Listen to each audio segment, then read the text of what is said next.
My girlfriend spoke at her ex's funeral, telling the crowd how much she loved him and that if they didn't break up, their family would be happy. While she grieved, I packed my stuff in a box and left.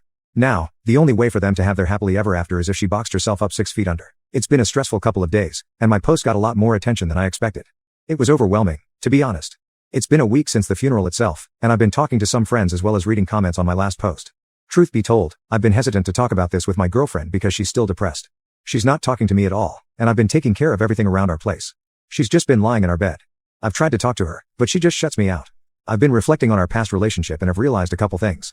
My girlfriend was never as passionate about me as she was about her ex. She never did anything as romantic or thoughtful for me when compared to her ex.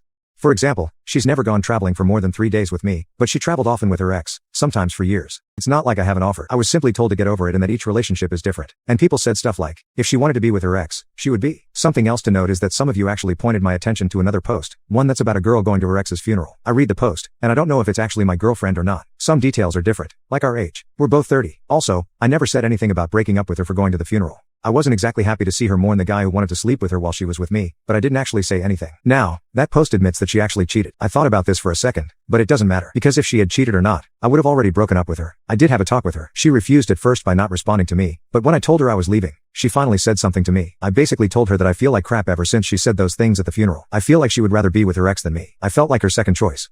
She started to yell at me. She's calling me selfish and saying that she's lost one of the most important people in her life, and I shouldn't make this about me. I was too tired to try to yell back. My things were already packed up.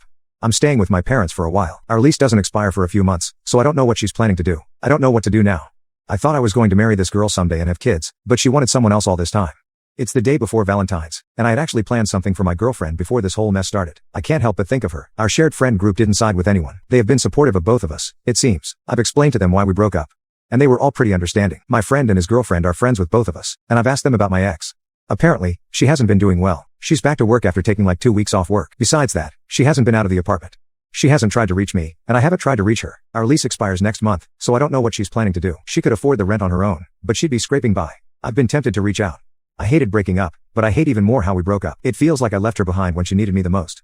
If she reacted like this to anyone else, I'd be there for her, no questions asked. But I know better. I know I'd be resentful because she still wants her ex over me. Update 3. She finally reached out. I came back from work to my folks' place, and she was there. My mom let her wait for me. While I'm upset with my mom for letting her in and not giving me a heads up, that's another issue. When I came back, my mom went to the store to give us some privacy. I was a mess inside, but I held it in. She asked how I was and what I'd been up to, and we talked as if we were just catching up. I finally asked what exactly she wanted. She said she's sorry for what she did and regrets how things ended between us. She went on to say that she did genuinely love me, and she did want to start a family, but the sudden death of her ex simply hit her too hard. She says she's sorry for what she said and that she didn't mean it. I didn't say anything and was just trying to process what was going on. She didn't actually ask me to get back together. I told her that no matter what she said now, I couldn't forget what she said at the funeral and how she acted afterwards. She said she understood and just wanted to talk to me. I told her that I don't think we can be friends and that I don't hate her, but I just don't want to be near her. She left, and I was left a wreck. She seems to be okay. She looked healthier than the last time I saw her. I'm actually moving out of my folks' place, and I'm not going to tell her. I'm going to make sure my parents don't say anything. I hope that was the last time I saw her, at least for a long time. Oh, and one quick thing I wanted to mention. My name is off the lease at our old place, and the landlady was very understanding.